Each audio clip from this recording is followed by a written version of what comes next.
সমন্বয় সভার মাধ্যমে নতুন ভাবে জাগরণ ঘটবে গণতান্ত্রিক ছাত্র সংসদের। আমি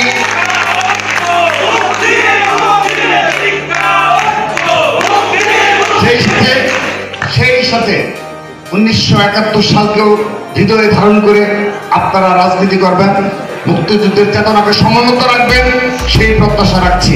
সেই সাথে আপনারা কখনো আগামীর রাজনীতিতে সফল হওয়ার জন্য অপরাজনীতি এবং ভোট বাহিনী নির্ভর করে রাজনীতি করবেন।